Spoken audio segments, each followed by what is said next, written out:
out. Without the introduction of human DNA, these creatures once operating under the guise of thin men now show their true form. A purely reptilian species. No reason for them to hide. The aliens don't need an infiltration unit anymore.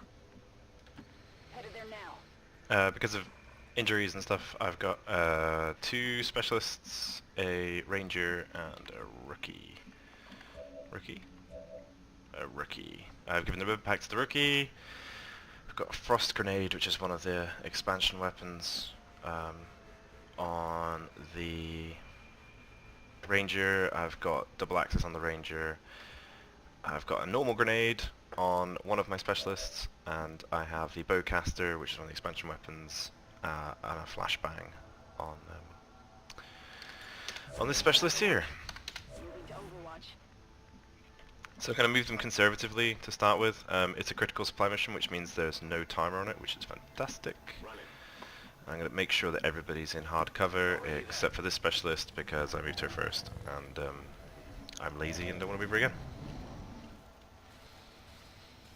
The nice thing about the ones that don't have timers is that you have time to work out patrols, and you can play it safe and that kind of thing, and there's no real downside to waiting. It's very much like XCOM 1, where you can just move slowly and do the turtle strategy.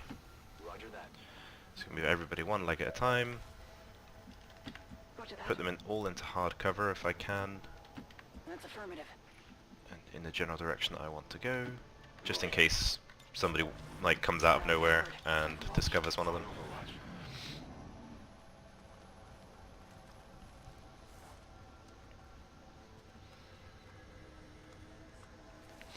So what I'm going to try and do is maintain the height advantage. As you can see, I'm on this ridge here. I know this map reasonably well, and it goes off in this direction, and you've got height all the way over, and it gives you an overlook into the actual main supply area, which is over here. So what I can do is just keep moving in this direction. Now sometimes there are enemies up here. I'm lucky this time that there isn't.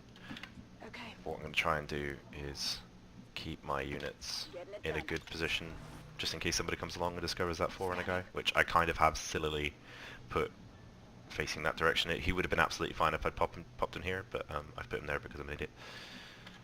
Good to go.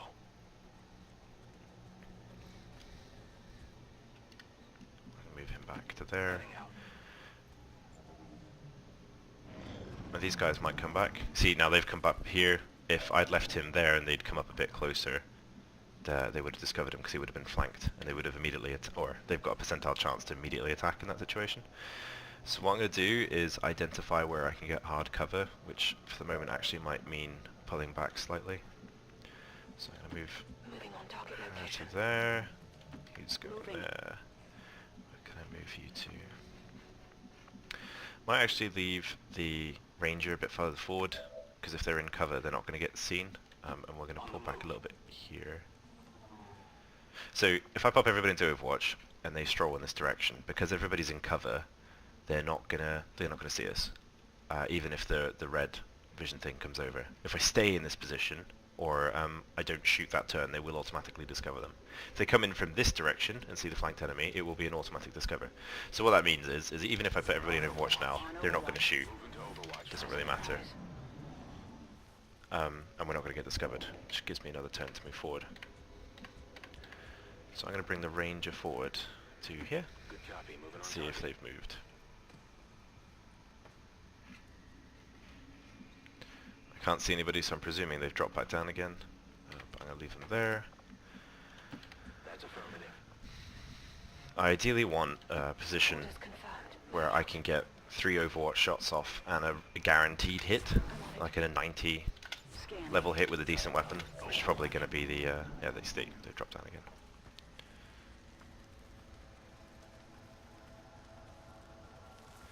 This is quite a long way away to be shooting, but there's 2 stun lancers, which means they're going to run straight at me, right?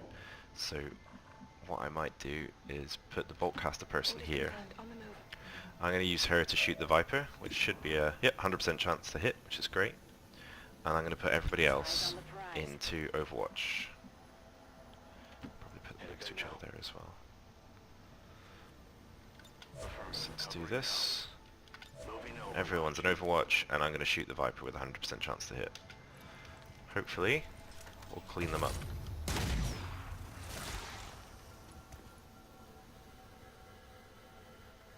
Cover's blown. We've got height advantage, they're out in the open, and we're taking Overwatch shots, which have a slight penalty, but less of a penalty than if they're in cover. So that's good. Cool, so we got 2 of them. That's not bad. The Stun Lancer is going to run straight at us and probably stun somebody this turn. Hopefully they won't kill them, because that'll make me quite upset.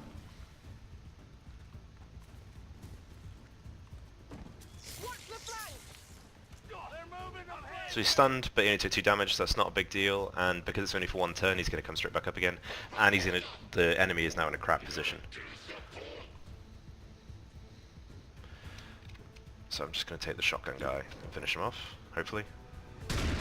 Oh, or not. This rookie needs a promotion, so let's see if he can kill him. Nice. And a good bit of ragdoll fail there.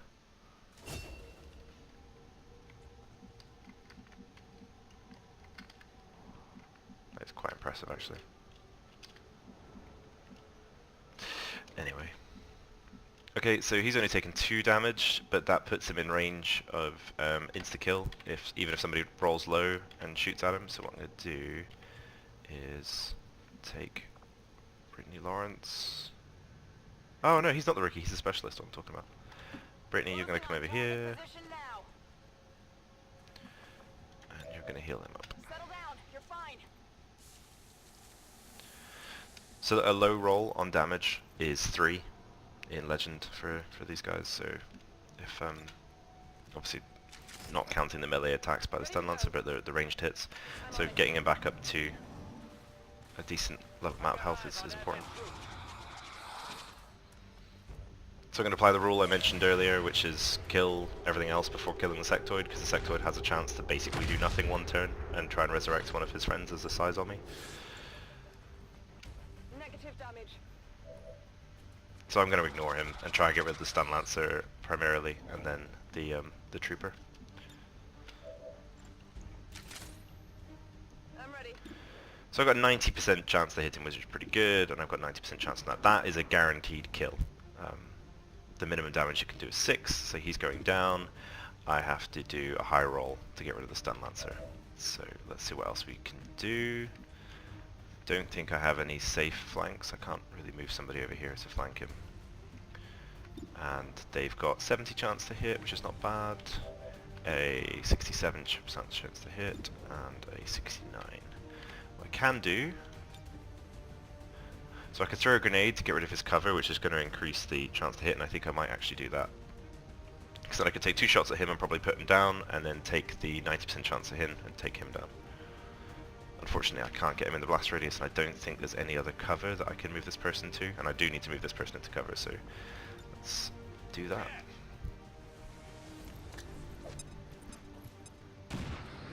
So that rock's gone, he's now open, he's got 0 cover, which means my chance to hit him is going to be really high. 87 and 89. I also do have a 3 axe throw from the thing, which I'm going to take now. This is from the expansion weapon axes. That's pretty nice, got a crit there. This is why the expansion weapons are quite broken. So now we could probably take him down. Or not! We missed a 9% chance to hit, because of course we did. Not even close. What I could do is go for that, but I'm worried about pulling the extra enemies. I can pop her up here, which is probably sensible, so she's in cover. So the Sectoid will probably choose to shoot her if she's automatically flanked her in the open, instead of raising, even if there is a corpse nearby, so that's something to take into account. I'm going to take 2 60-something% chances to hit here. This is a stupid place to put her, by the way, because what's going to happen is if that trooper's still alive, he's going to run over here, he'll have a flank on her and shoot her, and she'll probably die. So hopefully you're going to take 2 60% chances and hit both.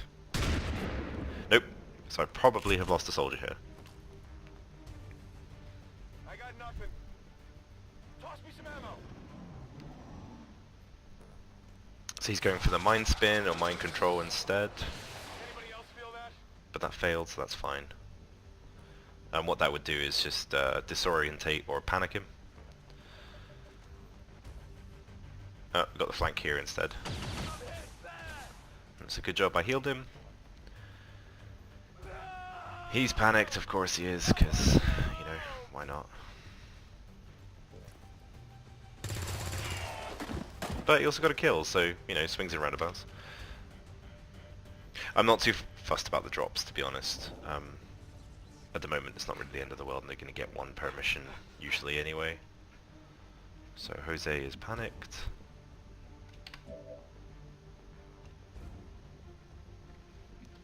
I'm not going to be able to throw a frost grenade that far. I've got a 39% chance to hit, which is rubbish.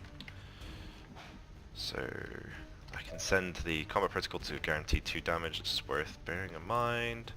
Currently, virtually nobody can hit him. I can probably move in there. What to do, what to do. I think I'm actually just going to reload everybody and put them into Overwatch to see what he does next. The sectoids are pretty rubbish at range. Their weapon isn't that great. And what's most likely is he's going to move. Both of his team are dead, so he might try and run away and join another group, which is going to be a pain. But it's much better than me just firing shots at him and them all missing. There we go, so he's rezzed somebody. Which wastes both, or completes that turn, and also doesn't give this person a turn. And the panic's removed, which is great. So what have you got, Chavez? You just have aid protocol. Okay. Orders confirmed. On the move. Just put you in cover. So usually I don't shoot at the side zombies because there's almost no benefit to it. You can take out the sectoid quite easily, but because the sectoid's in good cover, I might as well just take it down now.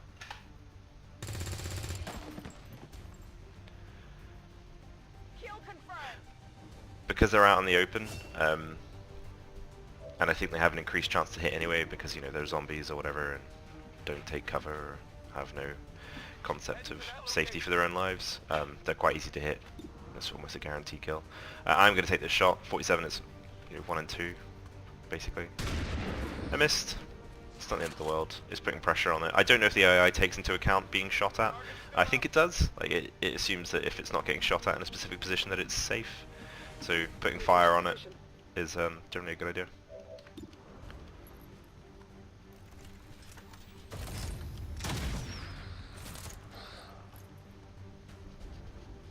Yeah, I didn't get it.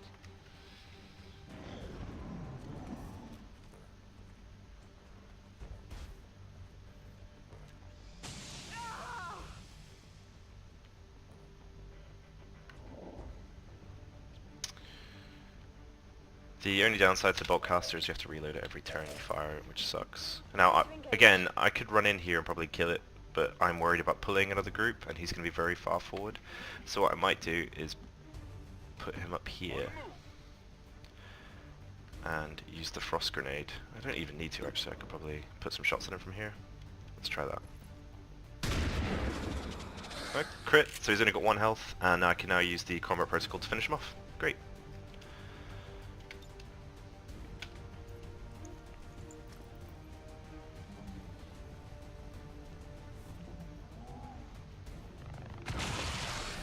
Generally speaking, I'll spec specialists if I have more than one. The first one will be a healer because having the ranged heal ability is very useful, but beyond that I make them all into hackers and combat specialists because having that guaranteed 2 damage is really important and useful. So Jose's only got 1 health left, which sucks, so I'm going to be keeping him towards the back. Tabs has 4, which is the same as Brittany, so even though she's wounded, I'm not that fussed about her still being in the line of fire because, you know, it's only marginally less health than the full health ranger over there. Cool, so we're back round again. I'm assuming there's either 1 or 2 more groups. What I want to do is bring all my units together and hopefully not pull the next group by moving. They still might be over here, which I'm aware of. They could just be standing right here, so I'm trying not to move them too far and trying to put them in hard cover. The idea would be to move within this person's line of sight and not extend it too much to kind of bring everybody together without increasing the possibility of pulling the next group, and also put everybody into hard cover. I don't really want to move here because that will extend in that direction, and if they're up here and I have a really hard time fighting them because they'll be on the same level. On the move. In Legend mode, which this is, you really do want to be utilising guerrilla tactics, trying to make sure you always have height advantage, you're always moving into ambushes rather than trying to fight people one-on-one, because the opponents do have an advantage over you in terms of fighting capability, strength and health. Okay, so I think we're clear in that direction, but I will still continue to play it safe. Come get some. When you're on these supply run missions, it is really important to take advantage of the I'm on fact that there's no timer and you can just take things really slow and move one person at a time. Moving to Overwatch. Ideally, what you want is the enemy to walk straight into a trap like this, and you'll get a free round of shots off at them whilst they're in the open. It'll significantly reduce their fighting power, provided you don't miss every time, of course. Adjusting aim. Advent troops here.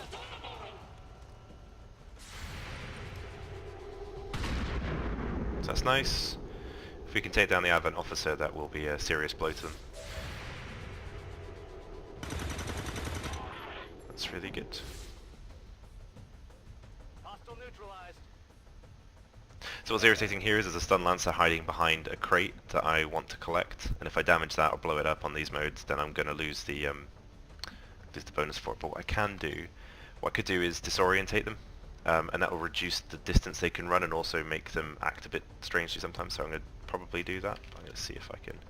I'm going to reload. Everyone's in reasonably good cover. Need to bear in mind about the stun lancers, they do actually have a ranged weapon, they just don't use it very often. Can I get a... I can. Right, so it is giving me the option to shoot that, which will probably kill him, but I'll lose those supplies, so I'd ideally not want to do that. I'm going to move my weaker guy forward. Understood. Moving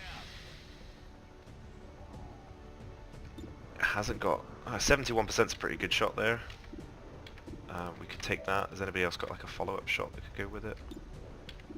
It's 45, that's not great, and he's got a shotgun, so it's not going to be great, and also he's got hard cover from this direction.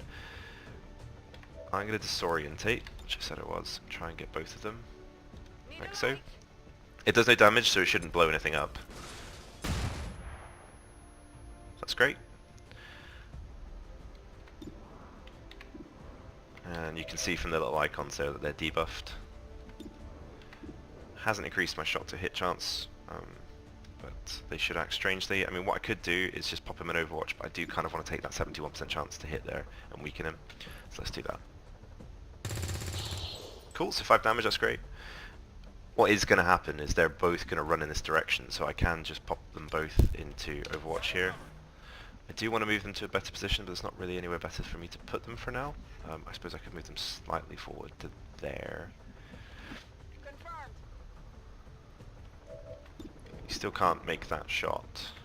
And the thing is that what I'm thinking now is whether I'm actually more concerned about getting that specific supply crate or killing off this guy, which may lose me a man, so I think I'm actually going to take that shot instead of potentially losing somebody. That's pretty good, and it has set the area on fire as well, which means Watch those supply crates. the other Advent chap is probably going to have to run through the fire if he wants to. Area is secure. I'm taking fire. That's pretty good for me. Stun Lancer's chosen to stay in an area that's completely on fire. His cover has been largely removed by the explosive, so I actually have a 90% chance to hit him, which is pretty good, so let's take that. So we missed the last 90% chance. Oh, you've redeemed yourself, that's nice. So this is the secondary effect of the Bolt Caster, as he's now stunned for a turn, which is pretty great. So I can basically just use this turn to like blindly fire at him for fun. So you can see down here, the little plus tells you whether this person's earned a promotion or not. So I'm looking for people who haven't earned a promotion yet to see if I can give them an extra kill to get that. So sure, let's take a 59% chance to hit. And he got the kill, which is great. Hostile neutralized. The music stopped, the UI disappears, that probably means it's the end of the mission. Status confirmed. All hostiles are down and the area is secure. Status confirmed. Mission accomplished. So it's okay, I mean, they were quite badly wounded, which probably means they're going to be out of the game for a while. So I just need to get lucky and make sure that there's no high difficulty missions, but I do have the advanced training center which is about to be completed, so I might stick an engineer in that and try and get them back on their feet faster. And that's a full mission playthrough there, which hopefully should help you with your missions.